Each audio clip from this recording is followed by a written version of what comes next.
Bismillahirrahmanirrahim. Assalamualaikum warahmatullahi wabarakatuh and a very good day to all of you. So now we are going to cover your last chapter for PR, which is conflict management. This is a very interesting chapter because it will teach us how we can deal with conflict, because again we cannot run away from conflict though. Okay, as I've mentioned to you before, this conflict exists everywhere. All right, it can be between nations, it can be between families, and again, when we talk about the organization, many of these conflicts fall under the purview of PR. Why public relation personnel have to deal with conflict? Because you have to understand that you are the middleman between the client and the organization. That is something that you have to remember when becoming a PR personnel. So there are four key components of strategic conflict management. We have strategic, which is for the purpose of achieving a particular objective. Then we have management, which is plan, deliberate action. We have competition, striving for the same object, position, or perhaps you are striving for the same objective.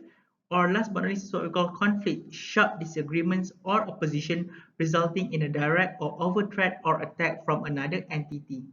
So these are the four key components of strategic conflict management. Okay, this is the core of this chapter. We have the cycle of conflict management. We have proactive, we have strategic, we have reactive, and last but not least, we have recovery. Okay, let's just discuss the first phase of the conflict management life cycle, which is proactive. So when we talk about proactive, and basically it's activity or thoughts that the organization may want to use to prevent conflict from arising or getting out of hand. So in this phase, kebanyakan company they are using the stealing thunder strategy. So what is stealing thunder strategy? So basically, stealing thunder strategy is where the organization discloses the conflict to the media before diorang tahu. Of course, because bila media tahu, they will putar balik cerita. So it's very very important for them to disclose to the media so that the media will know from the organization itself. So by doing this kan, dia akan buat your organization more credible, to be honest. Because we disclose siap-siap, bukan dia tahu daripada orang lain. Okay, then under proactive, we have four elements, which is environmental scanning, where you have to be aware of the current situation via reading ke, korang tengok newspaper ke, tengok kat radio ke, you know, with an eye to the organization interest. Of course, news ada banyak je. So basically, you have to filter the information that is closely related to your organization. Then kita ada issues tracking. So in issues tracking, you are becoming more focused and systematic by compiling the news ataupun stories that are related to your organization. What are the stories atau news problem yang you can collect and you can discuss it with your organization. Then kita ada issues management, in which you are making some behavioral changes or create strategic plan to address the emerging issue. Isu tu tak wujud lagi, tapi korang nampak benda tu akan jadi isu. So issues management is where you are creating some sort of plan to act in order for you to mitigate benda tu before benda tu berlaku. Then we have crisis planning. Tiba-tiba even dah act pun tiba-tiba benda tu still berlaku. So when we talk about crisis planning, it is the first step in preparing the worst. Meaning to say that, you know, kita dah kena fikir dah, what are the strategies that we can do to tackle that crisis. That is the first stage. Okay, now let's discuss the second phase of the conflict management life cycle, which is strategic. So in this strategic phase, an issue that has become an emerging conflict is identified as needing a certain action by PR personnel. So benda tu dah berlaku, right? So benda tu dah berlaku, tapi on a very basic level, right? So when it is happening on a basic level, of course, PR personnel should step and try to rectify the problem. So there are three things that you have to remember or to understand under strategy. We have risk communication, where it is the exchange of real-time information, advice or opinions between experts, or perhaps the representative from the organization to the public in terms of their health, economic or social well-being. Meaning to say that kita sebagai representative of the organization, if let's say we are the expert, we are making the public or our client or our customers aware of the emerging issue. Then we have conflict positioning. Conflict positioning strategies enable the organization to position themselves favorably in anticipation of actions such as boycott, elections, and etc. Of course, bila ada crisis, kita akan ada election. Kita akan ada boycott. So, of course, conflict positioning is where the organization will use certain strategy to position themselves should this thing happen.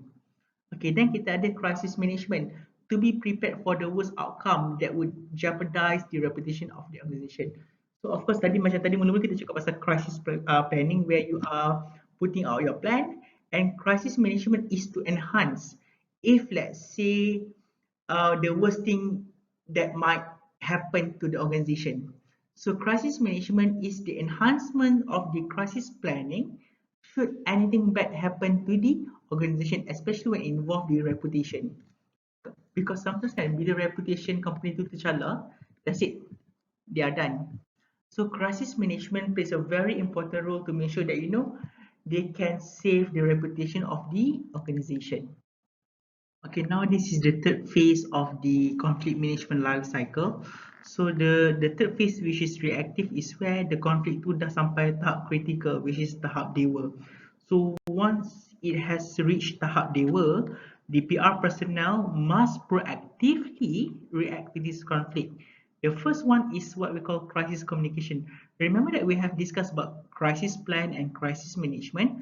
So once you have firmed that thing up, you are going to communicate the plan to the public. So when you communicated the plan to the public, at least the public knows the current issue and what is the real problem yang kita ada sekarang ni. Okay, then we have conflict resolution. So when the conflict has emerged but there is no way out, conflict resolution techniques are used to bring a heated conflict to a favorable resolution, and it's very subjective. Why is very subjective? Because some conflict requires negotiator, some conflict benda tu tak perlukan negotiator, some conflict they want the top management to come down and solve it. So it's very subjective. Okay, some organization they want to appoint middlemen, some they don't want. So it depends on the degree of the criticalness of the conflict. Then we have litigation, PR. So often most interactable conflict end up in court. So basically kan, this is the last phase.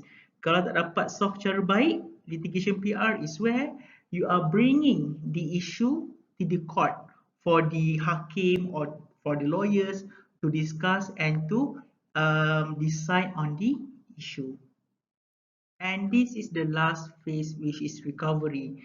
So once the conflict tu dah happen, then dia dah start to slow down, it is your task to repair the reputation in the eyes of the key public. So we have reputation management. So what is meant by reputation management is where it is a systematic research to learn the state of organization reputation and taking steps to improve it.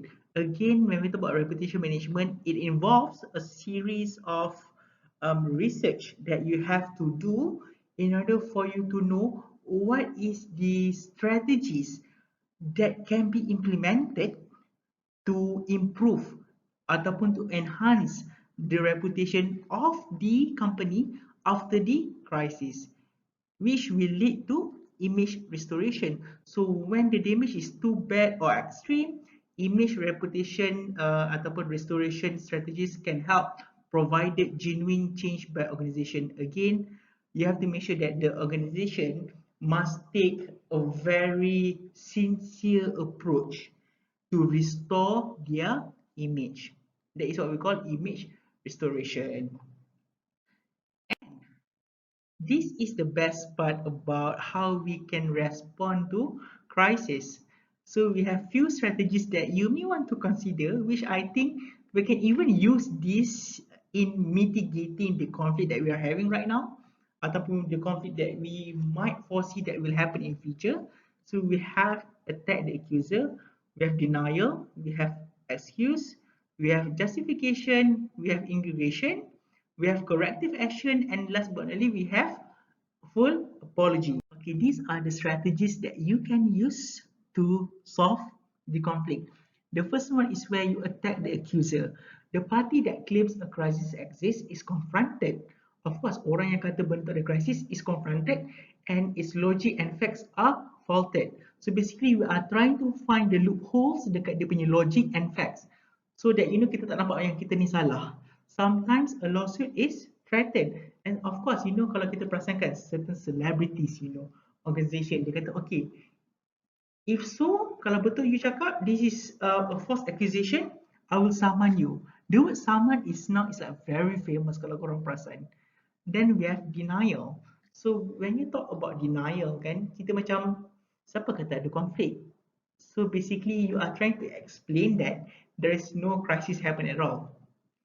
Then we have excuse. The organization minimizes its responsibility for the crisis by saying that it had no control over the events that led to the crisis. For example, you guys have purchased a furniture dekat kilang A, and what happened was tiba-tiba banjir. Alright, tiba-tiba banjir, and of course the factory is badly affected, and your furniture pun rosak.